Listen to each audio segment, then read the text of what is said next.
Don't tell me that's not gorgeous. That is heaven in a bowl. Come with me because I'm gonna show you how to make the best summer pasta dish you've ever eaten and you're never going to forget. Let's get started. So when we went blueberry picking, the farm had this gorgeous corn on the cob. It is fresh, it's sweet, and it just looks oh so juicy. So to start this pasta dish, we're gonna milk the corn. What do I mean by milk the corn? We're gonna grate it. So you take a box grater, you put it in a bowl, and you take your raw corn on the cob, and you literally just grate it. And what happens is, this extracts all of the corn milk from the cob and the corn solids from the middle of the kernel. And you just go around, so you literally just go around the whole cob, and you'll feel it when there's nothing left to give.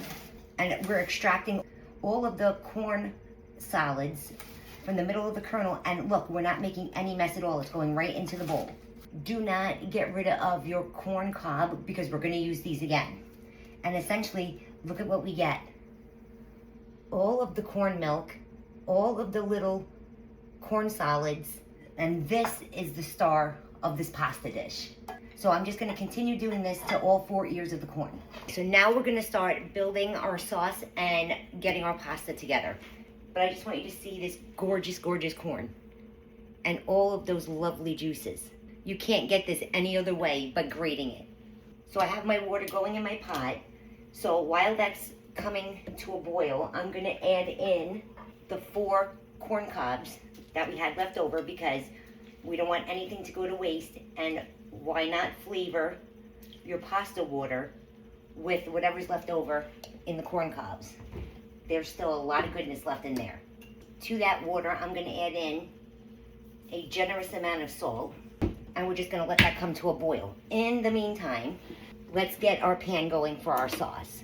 So I'm gonna add in extra virgin olive oil to my pot, and when you're using extra virgin olive oil as a main ingredient in a dish, make sure you use a really good extra virgin olive oil. Now while my pan is still cold, I'm gonna add in pancetta. You could use guanciale, you could use bacon. I like pancetta for this dish because it's not smoked, it's just cured pork, and it's gonna give a nice crunch factor to everything that we have going on that's creamy. So we're just gonna get the pancetta going in the olive oil and let it start crisping up. While our pancetta is going and starting to brown up nicely, I'm gonna take some cherry tomatoes that I got out of my garden. Don't they look gorgeous? And I really wanna use them in this dish. So I'm gonna take about a cup and a half of them. I'm gonna cut them in half. Our pancetta is nice and brown, so I'm gonna get it out of the pan and drain it on some paper towel.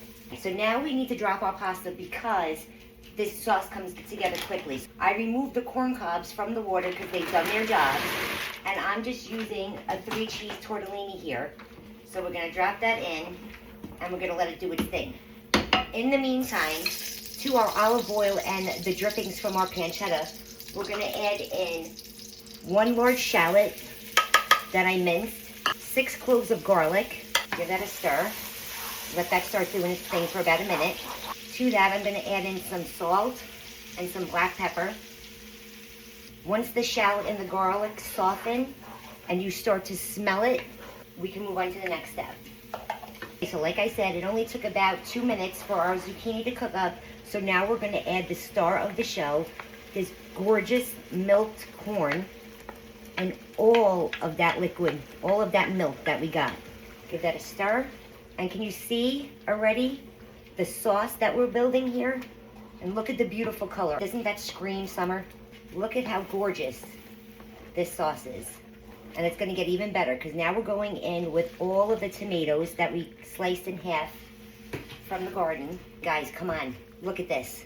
We're gonna hit it one more time with some salt and pepper.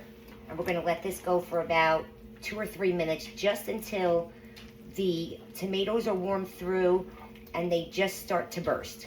Guys, our sauce is done and she looks beautiful. So let's go over to the table so that we can put this all together.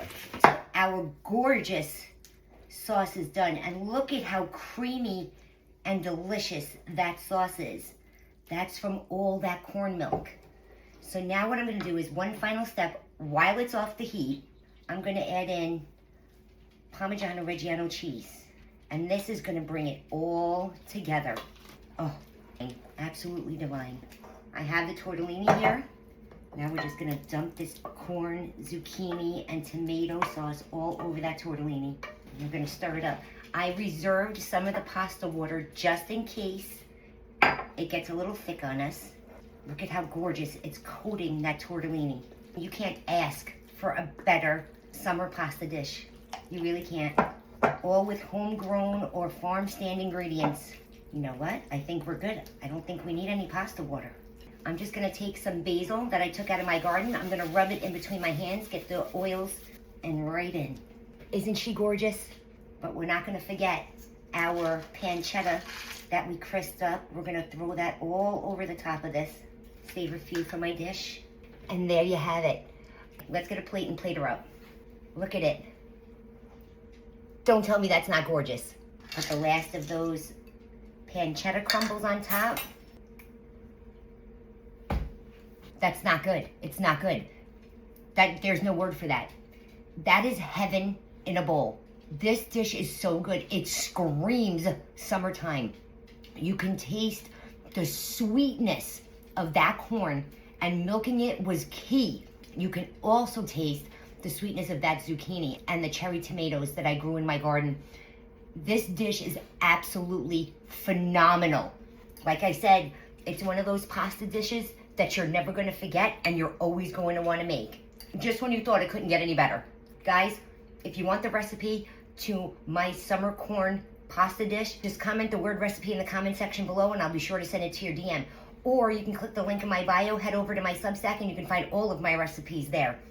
Make sure that you save this because you're definitely going to want to make it. And make sure you share it with someone who loves summer vegetables as much as I do. Till next time.